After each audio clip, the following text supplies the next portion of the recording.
बिस्मिल्लाहिर्रहमानिर्रहीम, अस्सलाम वालेकुम। आप देख रहे हैं व्यूज़ मैटर। मैं हूं अली डार। दोस्तों, आज हम बात करेंगे कश्मीर के ज़िला बुडगाम में पेश आने वाले वाक़े की, जो ईरान के जनरल कासिम सुलेमानी से जुड़ा है।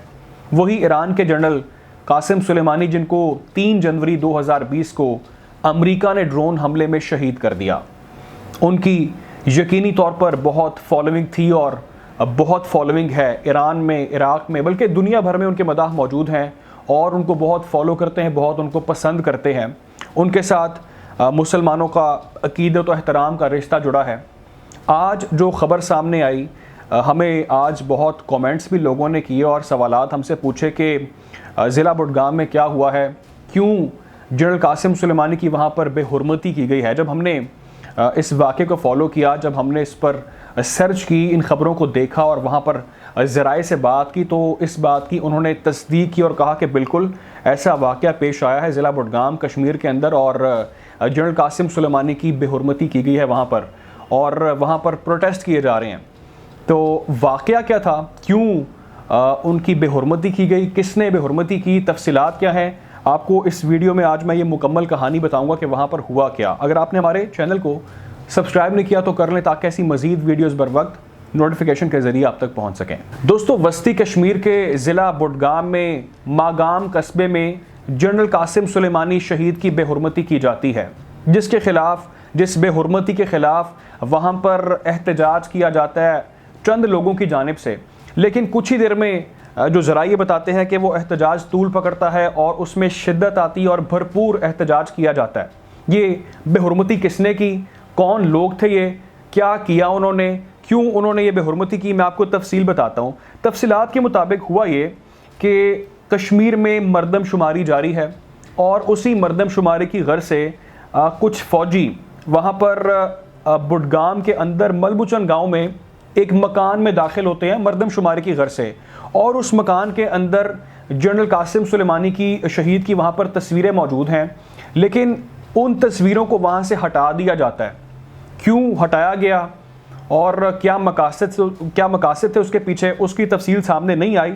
लेकिन उन तस्वीरों को हटाया जाता है, उनकी बेहुरमती की जाती है और सिर्फ इतना नहीं किया जाता बल्कि उन तस्वीरों को वहाँ से निकाल कर उनको जला दिया जाता है और उस पर सख्त रिएक्शन सामने आता है। जो लोग वहाँ पर रहते हैं, जो मकामी लोग वहाँ पर होते हैं, वो सख्त एतराज़ करते हैं, वजह पूछते हैं कि आप क्यों इन तस्वीरों को जला रहे हैं, आपको क्या मसला है इसके साथ। लेकिन इस हवाले से कोई तफसील अब तक सामने नहीं आई कि क्या मामला था, क्यों उन तस्वीर को जलाया गया। खैर, हुआ ये कि तस्वीरों को जलाया जाता है, उनकी बेहुरमती की जाती है, जिसके ख़िलाफ़ वहाँ पर प्रोटेस्ट शुरू होता है। और वो प्रोटेस्ट शुरू होता होता चंद लोग पहले उसका आगाज़ करते हैं और उसमें आहिस्ता आहिस्ता शिद्दत आती है।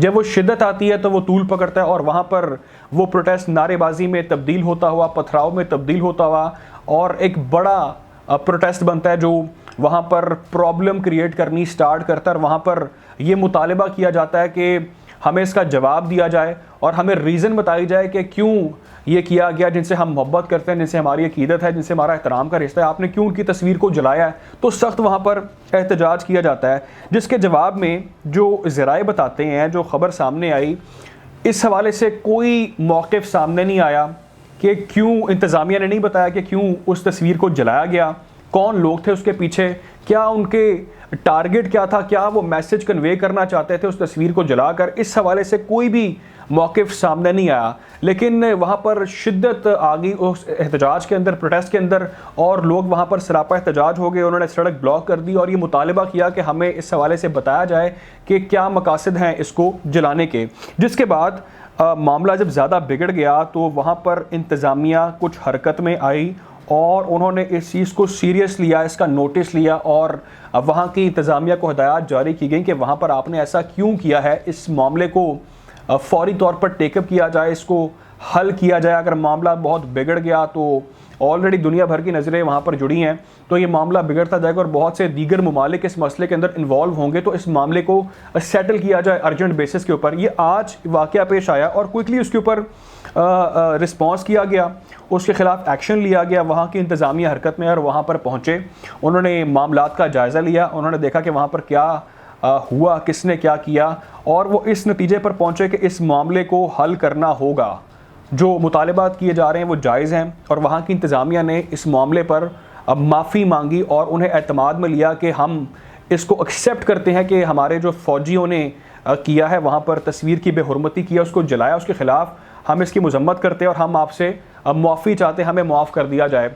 जिसके बाद सिर्फ यही नहीं, वहाँ के जो फ़ौजी अफसरान थे, आला अफसरान थे, वो भी वहाँ पर मौके पे पहुँचे। जो ख़बरें ज़राए से सामने आई वो मौके पर पहुँचे, उन्होंने आकर वहाँ पर इस मामले को टेकअप किया, इस मामले को सेटल किया और ये यकीन दिलाया कि हम आपसे माफ़ी मांगते हैं, मुस्तक़बिल में ऐसा कोई वाक़या पेश नहीं आएगा। लेकिन मौक़िफ़ पेश नहीं किया गया। अपने मौक़िफ़ से उन्होंने नहीं बताया कि क्यों उन्होंने उस तस्वीर की बेहुरमती की, क्यों उन्होंने उस तस्वीर को जलाया। खैर, उनकी माफ़ी के बाद जो मुंतशिर लोग थे, जो मुज़ाहिरीन थे, जो वहाँ पर सरापा एहतजाज थे, उन्होंने उस प्रोटेस्ट को वक्ती तौर पर ख़त्म कर दिया। उस प्रोटेस्ट को मुआफ़ी के बाद उस मुआफ़ी को एक्सेप्ट कर लिया गया और उस प्रोटेस्ट को टेम्परेरी तौर पर ख़त्म कर दिया गया और ये मुतालबा किया गया कि जो भी इसके करता धरता हैं, जो भी इसके पीछे ज़िम्मेदारान हैं, वो इसकी इंक्वायरी करें और हमें हतमी इसका जवाब दिया जाए कि क्यों वहाँ पर कासिम सुलेमानी की बेहुरमती की गई, उनकी तस्वीर के साथ ऐसा किया गया, उसको जलाया गया। हमारी उनसे बहुत मोहब्बत है, तो हम सख्त आपके ख़िलाफ़ जो है वो कार्रवाई का मुतालबा करते हैं। यकीनी तौर पर अगर कोई भी होगा, अगर वो अपनी अकीदत रखता है, अगर वो उनको पसंद करता है, किसी भी पर्सनैलिटी को, अगर वो उसका ज़ाती फ़ेल है, उसकी अपनी पसंद है, तो उसको उसकी तस्वीर को जला देना, उसकी बेहुरमती करना, उसे घर से बाहर निकालना, ये मरदमशुमारी का कोई हिस्सा नहीं है। ये कोई ज़ाती प्रॉब्लम हो सकती है, ये कोई ज़ाती नापसंदीदगी हो सकती है, ये कोई मैसेज कन्वे किया जा रहा है। तो इस हवाले से अब तक कोई तफसीलात सामने नहीं आई।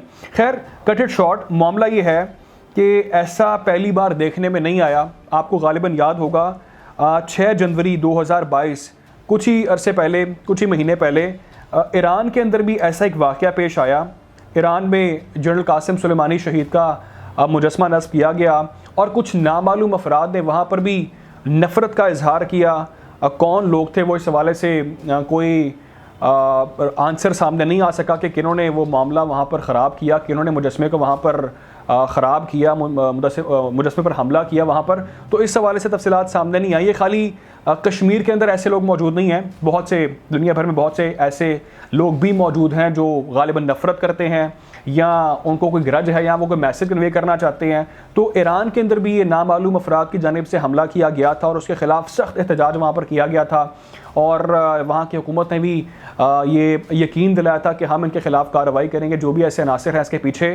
तो ईरान के अंदर भी ऐसे अनासर मौजूद हैं और दुनिया के दीगर ममालिक में भी हैं जो ऐसी एक्टिविटीज़ में इन्वॉल्व हैं। तो यकीनी तौर पर इस मामले को टेकअप किया जाना चाहिए, खा ये कश्मीर का हो या ईरान से जुड़ा हो या किसी भी और पर्सनैलिटी का मामला हो, कोई भी और पाकिस्तान में हो, भारत में हो या ईरान में हो। अगर किसी की पसंदीदगी है, कोई पसंद करता है किसी पर्सनैलिटी को और वो उसके लिए काबिल एहतराम है, उसके लिए वो काबिल फ़ख्र पर्सनैलिटी है, तो किसी को ये हक़ नहीं पहुँचता कि वो उसके ख़िलाफ़ कोई ऐसा कदम उठाए और अपनी ज़ाती पसंदीदगी के ख़िलाफ़ वो ऐसा इक़दाम करे। उसके ख़िलाफ़ यकीनी तौर पर सख्त कार्रवाई होनी चाहिए और उसको मिसाल बनाकर दुनिया में प्रेजेंट किया जाना चाहिए। खैर, कोशिश करूँगा आपको इस सूरत हाल से भी इसी तरह अपडेट रखें। ख्याल रखें, दुआ में याद रखें। अल्लाह हाफ़िज़।